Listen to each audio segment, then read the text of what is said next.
Thank you very much for this opportunity to bring in some aspects on the current activity at the Science and Policy Interface, but also with respect to reporting, which is based on ocean indicators. So I would like to start with a very general introduction. I mean, you are all aware of this and we're all experts, but I would like to take the opportunity to put it together as a type of introduction of why I think it would be important to create a specific dialogue around the ocean indicators.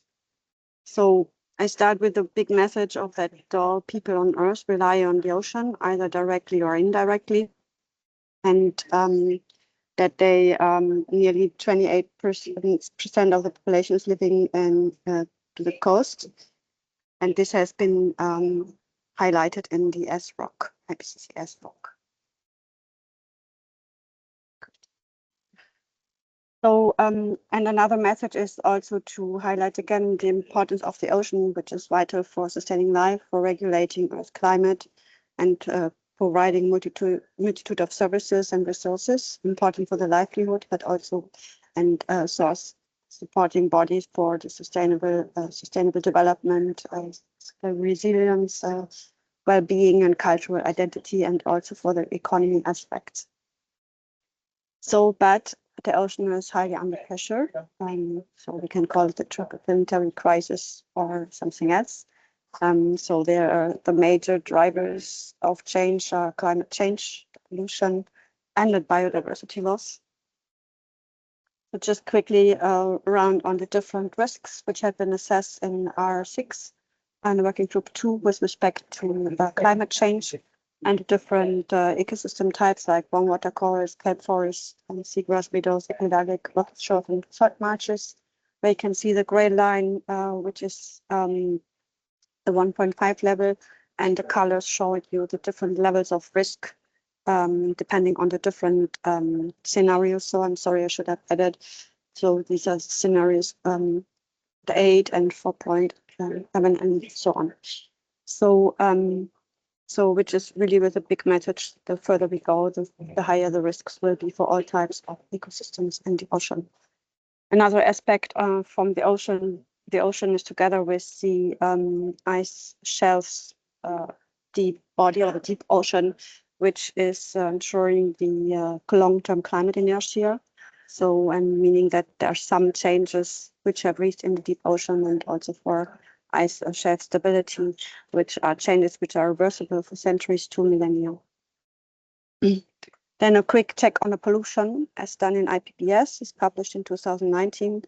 Here just an aspect on the water quality, where you have here an estimate on the river plastics waste into the ocean, and other aspects include untreated urban sewage, industrial agricultural runoff, erosion, airborne pollution, salinization, oil spills, dumping of substances. And so there was, for example, this messages in IPBES that it is estimated over 80% of urban industrial wastewater is released to freshwater systems without adequate treatment.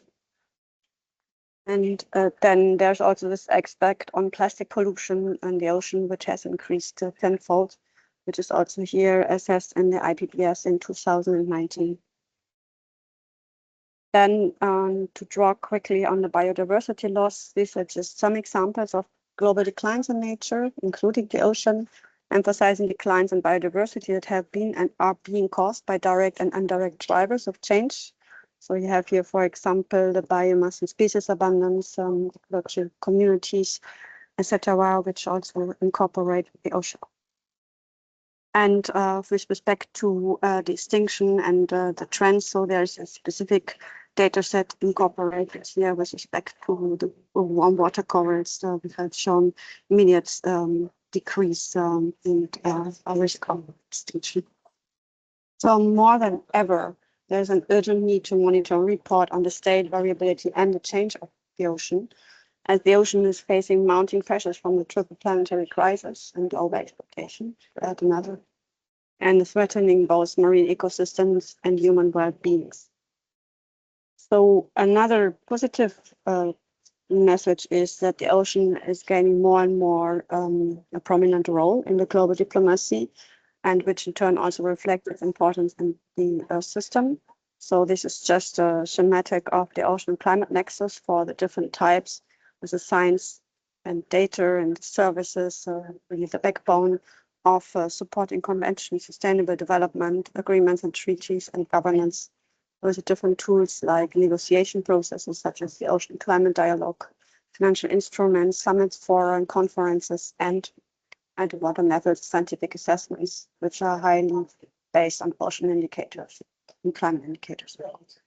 So there's just some listing here without being a comprehensive approach on the ongoing types at the international scale, but just to show that is more and more a need to provide evidence-based information as with this knowledge transfer for informed decision-making and support of all those different activities.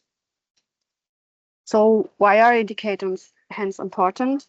So the ocean science supported by ocean data disseminated through national, international ocean weather and climate services. They provide critical input to operation forecasts and foundation for evidence-based decision-making.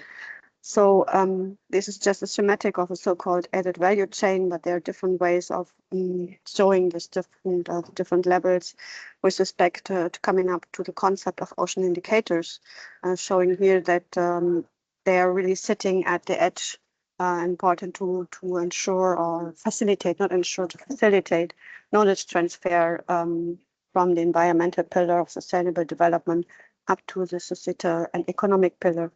And in order to support this transfer and also in support, again, of informed decision making. Of course, the concept of indicators is not new. So there are also already many implementations done. So there are some examples here. Of course, IPCC and IPBES are using indicators as shown. The CBD has a specific development around indicators, so-called Biodiversity Indicator Partnership.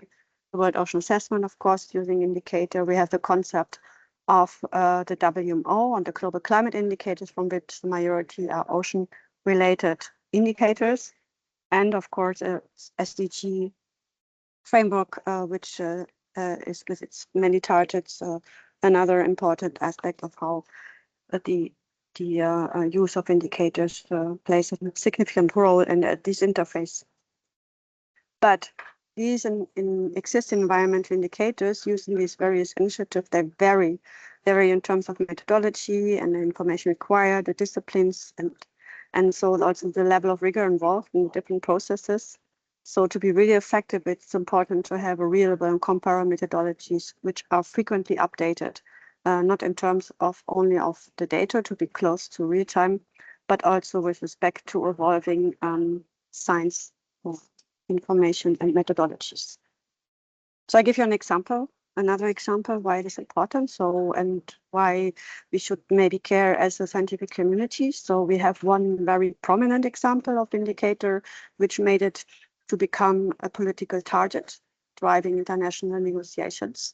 So this is the current level of 1.5 degrees from the global mean temperature aspect.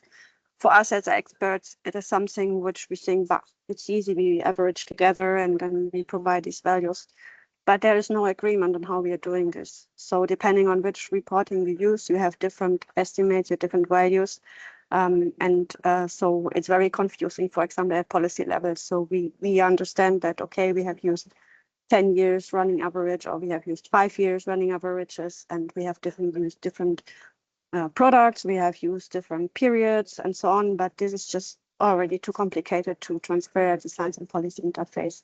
So there's also a lot of efforts, and there's also a paper ongoing at a GCOS level with respect to reconciling methodologies and find a community reply for consistent reporting on when we cross 1.5 degrees. Then also we can see that the indicators are critical drivers for reaching a wide audience. For example, that it's a media uptake. So I think more or less everybody of you had been somehow involved or is aware of the different media uptake with respect to what had happened in 2023 and 24 with respect to the warm surface temperatures, just an example. So it had a high visibility in international media. And this high media uptake also is tightly linked to engagement and research. So there are new papers coming up at high-level journals, also operational services. So there have been much increased engagement in the messaging on these indicators. So I choose here specifically, of course, the example on the sea surface temperature and also at international level. And there are also, of course, various efforts to provide new digital tools at service level elements, such as, for example, in the Copernicus components or in other tools, so which provide this data and use different types of data in order to develop and inform the greater, wider public and policy. So, but it's very different messaging when it comes to the technical quantifications. Again, if we read this messaging, we understand and we can interpret, but it's just highlighted here in bold the different values for degrees Celsius. So for a non-expert or even a politician, this is very confusing. So we have a 0.6, 0.9, then we have 1.29, and I know we know it's from the different aspects how you calculate this, but just to have the numbers is highly confusing. And also these differences occur due to difference in reporting priorities and methods, different in the periods and in the products used. And again, the discrepancies are really explainable at expert level, but it's really difficult to follow at the non-expert level. And this can harm really the trust building, environmental and science-driven knowledge transfer. So we really need to move forwards. We need to move towards consistent and agreed indicator-based reporting approach to ensure a united voice for the ocean. So we started some activities, but it's not the full reply. So it's just the starting of a dialogue. So we have built, also if you look into literature on the definition what an indicator is, and also if you discuss within the community now inside the community on the understanding of what an indicator is, there's a wide diversity. And also in the implementations as just shown before. So there had been an initiative at the GOOSE level across the 3 panels of GOOSE, the ocean and climate, a physical panel, biogeochemistry panel, and biology and ecosystem panel, with building on the main definitions for indicators which exist, and with the experts from those 3 panels to cross these disciplines, and also with a specialist in sustainability and international environmental diplomacy. We have agreed on the following definition for science-based ocean indicators. So you cannot read everything because I have some technical issues, but I'll leave it up to read you this definition, and of course the slides will be shared. And we have discussed a lot on this definition, and really every word is well discussed and chosen for a reason. And we have just submitted a paper, then put aside here, where we also explain why we have chosen these different words and what is the rationale behind. Then we have also developed some ocean criteria. So we have agreed to bring forward 6 different ocean criteria to understand what an indicator could be and how we can evaluate. That is the specific proposed indicator on discussion. So we have verified, significant, scalable, justified, measurable, and accessible. And we have also proposed a type of expert assessment so that if there's a discussion, there could be then an implementation or let's say an assessment on the different levels of a given indicator, such that it is still at a concept level, that it's still a pilot, or it's very mature methodology already. So then we have also proposed 9 pilot indicators where we apply also this assessment and in order to talk about the criteria, etc. And also to come up to say whether this specific indicator is at the concept, a pilot, or a mature state. We have 3 indicators with these 9 for each of the panels to cover all the different dimensions. Those went under GOOSE, and in order to further advance on those indicators and start the dialogues as such for many directions, but also the dialogue as such, I would like to start with this community today. So this is my last slide, just to come with a synthesis. So there's a unique opportunity to reconcile our efforts for a united voice for the ocean. And so no more than ever. So I'd like to repeat, there is an urgent need to monitor and report on the state, variability, and change of the ocean as it faces mounting pressures from the triple planetary crisis and overexploitation, threatening both marine ecosystems and human well-beings.